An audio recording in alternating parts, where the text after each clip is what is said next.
Hey everybody, welcome to Artist Soapbox. Artist Soapbox is a podcast featuring Triangle area artists talking about their work, their plans, their manifestos. I am your host, Tamara Kassane. This is an Artist Soapbox snackable, a bite-sized piece of a longer podcast episode.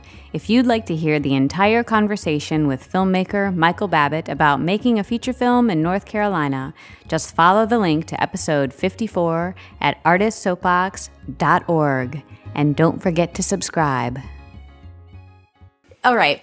I want to get a sense of the timeline of this because you've been throwing out a lot of pieces, parts of how to make the film, but I don't quite understand the sequence. So how long was the sort of script development process, and then what happened? And kind of take me through Well, in 2015, timeline. For various different reasons, I decided that I needed to take into my hands getting a feature film shot. Because we have another feature film that's actually in the hands of some LA producers right now that we'd been developing for a while, that the budget for that is much larger than this area was able to help us with. And so we took it to some out, and they're doing, I'm still attached as director, and they're still looking for funding, but I no longer have control on whether or not that gets made. So I was like, I need to make a feature film. So that's where it started. And that started probably late 2014. I began just thinking about, what are we going to do if this doesn't get picked up, blah, blah, blah, blah. 2015, I began to seriously start thinking about, okay, I need to figure out something to do.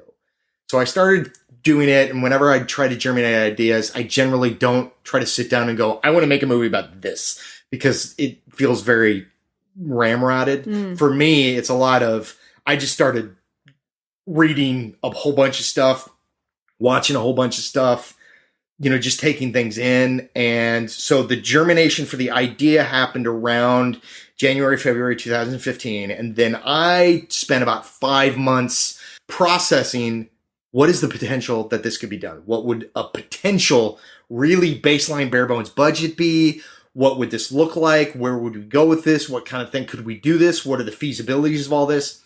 And then in May, once I came to the conclusion, okay, I think that this is possible. I had an idea for the story. I had a kind of an idea for the world. Not really many ideas for characters or anything like that. Then I approached Chris. I said, Chris, I've got this idea. Would you consider writing the screenplay for this? He said, sure. We had been through the whole process of the other feature, The Endless Whispers. We did the same process. And that took a really long time. That went through like 15 drafts. But he wrote a draft, and we had many conversations while this was going on. So a lot of this has kind of happened simultaneously as well. But from about May, I want to say it was September or October of 2015, he was working on the draft of the script and would occasionally send me snippets. And he sent me the first 25 pages, I think he sent me the first 25 pages, and I read the first 25 pages and I said, I hate you.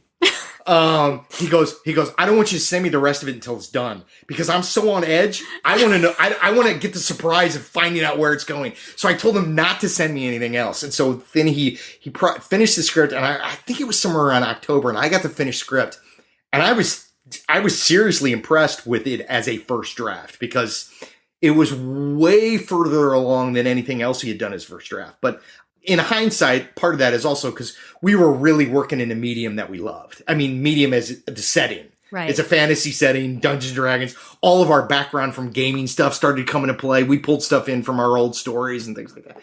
So the process of writing it up to about that first draft was somewhere around, I want to say it was like October. The writer and Chris and I started, our tweaks to the script and stuff like that. Things, changes we're going to make, blah, blah, blah, whatever we're going to do with that. And then we started the process of putting together all the logistics of the production, because that would have been October 2015, and the idea was to shoot November of 2016. So we started that whole process of cinematographers, production team, blah, blah, blah, blah, and all that, and trying to bring in everybody.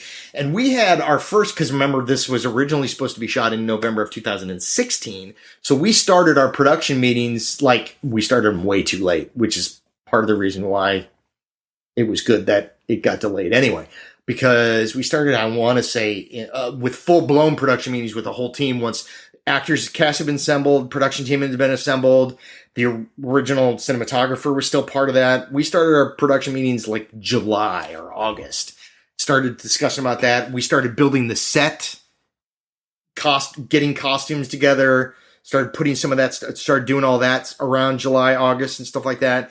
And then, so that was full blown. And then in November when it got pulled and we dropped the project, we had rented a whole bunch of stuff for the project that came anyway because we'd already paid for it. And my wife said, why don't we shoot some proof of concept stuff of what we're trying to do, and then potentially we could use that to maybe look for some kind of funding or get people interested in the project, whatever. So we did that, and then I went on a hiatus for about 2 months. And during this time, all kinds of stuff is happening because we were up until the first day of shooting. We were still tweaking the script and stuff like that. I think it went through 6 total drafts.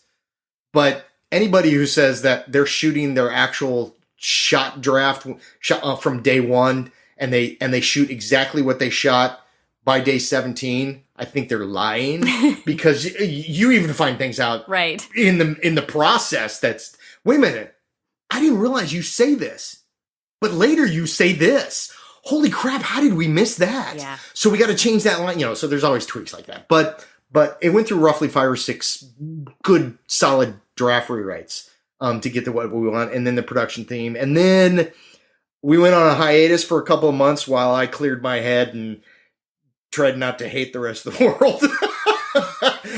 because you had to drop the project. Yes, because we had to drop the project, and we'd already put my as it's primarily self-funded, almost exclusively self-funded. We'd already put a good deal of money into it, so it was going to be like that's this much money down the tube, right? And I'm not talking about 4 figures. I'm talking about 5 figures of money. Oy. And 5 much higher figures, not low 5 figures. So that had already gone into it. And then, January, I said, all right, if we're going to do this, we have to lay out some certain things. And then we started the process again.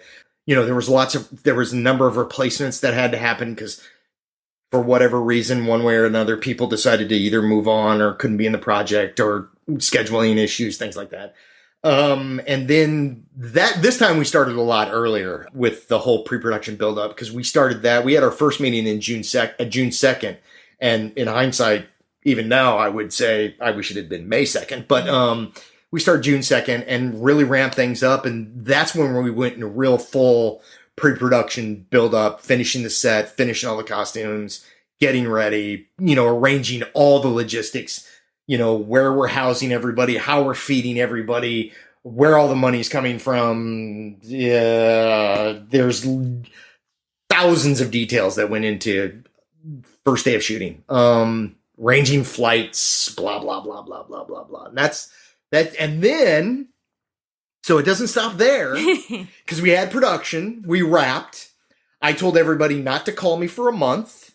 And, after a few weeks of decompression from the whole process, a bit of cleanup around the house, because 30 people in a house every day for 17 days takes its toll. Yeah, I bet. I imagine. After that, I went into the editing room and started editing the film, putting together the film. And I had a really good rough draft of the film in about a month. And then spent about a couple of months finagling it, going back and forth. Is this going to work? Is this not going to work? Blah, blah, blah, blah, blah, doing that.